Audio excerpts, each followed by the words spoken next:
کیا ابھی فلاں شخص سے میری بات ہو رہی تھی, فلاں شخص کا کیسے انتقال ہو گیا, فلاں شخص تو 30 ایج کے تھا, فلاں شخص تو 40 ایج کے تھا, آخر اس کا انتقال کیسے ہوا؟ میں آپ کو گناہ کما سکتا, میں خود گناہ کما سکتا ہوں. اگر میں نیک کام کر رہا ہوں, آپ میری باتوں کو سن رہے ہیں, تو اللہ تبارک و تعالیٰ آپ کے نام اعمال میں ثواب لکھ رہا ہے, نیکوں کی اضافہ کر رہا ہے. تو اللہ تبارک و تعالیٰ نے آپ کے لیے, انسانوں کے لیے, کل انسانوں کے لیے اللہ تبارک و تعالیٰ نے اختیارات دے رکھے ہیں. کوئی انسان چاہے تو گناہ بھی کر سکتا ہے, کوئی انسان چاہے ثواب بھی کر سکتا ہے, لیکن کچھ چیزیں رب العزت نے, کچھ چیزیں رب العزت نے اپنی ہاتھ میں رکھ رکھا ہے. جیسے موت جو ہے وہ رب العزت کے ہاتھ میں. کوئی انسان نہیں بتا سکتا میں کب مروں گا, میں کب مروں گا, میری موت کب آئے گی, یہ تو کوئی اللہ والا ہی بتا سکتا ہے. لیکن اس کے علاوہ کوئی انسان نہیں بتا سکتا, کوئی انسان نہیں بتا سکتا ہے. آپ نے دیکھا ہوگا ہمارے علاقے میں کئی لوگ چلے جا چکے, ہمارے بیچ رہا کرتے تھے, وہ انسان آج دنیا سے پوچھ کر گئے, آج وہ دنیا سے پوچھ کر گئے, آج ہماری نظروں کے سامنے, آج ہماری نظروں کے سامنے نہیں ہے, لیکن ہماری نظروں کے سامنے نہیں ہے. ہم کو کیا کرنا چاہیے؟ جو مر گیا ہے, حضور نے فرمایا ہے کہ جب تم جنازے کو دیکھا کرو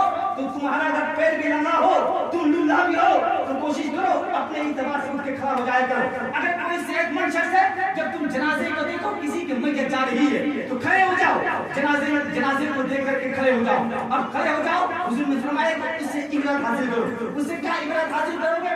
جب جنازے کو دیکھو گے تمہیں بھی یہ لگے گا کہ میرا بھی حشر نہیں ہونا ہے, کل میری بھی میت ایسی جائے گی, کل مجھے بھی میرے گھر والے ایسے اٹھا کر کے لے کے جائیں گے. اس لیے کسی بھی میت کو دیکھو, مردے کو دیکھو کہ عبرت حاصل کرو. وہاں کھڑے ہو جاؤ, ہنسی مذاق نہ کرو, کھڑے ہو جاؤ, ہنسی مذاق نہ کرو. لیکن ہم سب کیا کرتے ہیں, آج فلاں شخص کا انتقال ہو گیا, آج ہم لوگوں نے شوق منا لیا, لیکن دوسرے دن ہمارا حشر کیا ہوتا ہے کہ ہم لوگ پھر وہی دنیاوی زندگی میں گزارنے لگتا ہے. لیکن مسلمانوں, تم کو اللہ تبارک و تعالیٰ نے صرف اس لیے نہیں پیدا کیا ہے کہ صرف تم کھاؤ, صرف تم کماؤ, لیکن حلال رزق کماؤ, کھاؤ لیکن حلال رزق کھاؤ, اور آپ عبادت کرو, رب کی عبادت کرو. اللہ تبارک و تعالیٰ نے پورے اشرف المخلوقات, اللہ تبارک و تعالیٰ نے 18,000 کم و بیش مخلوقات کو پیدا کیا, جیسے چونٹی, چڑیا, اس طرح کر کے بندر, کتر, سور, یہ سب ساری چیزیں کر کے اللہ تبارک و تعالیٰ نے 18,000 مخلوقات پیدا کیا. اس میں سب سے افضل و اعلیٰ اگر کسی کو بنایا ہے وہ آپ انسان کو بنایا. بولے سبحان اللہ, وہ آپ انسان کو بنایا ہے, اس لیے کہ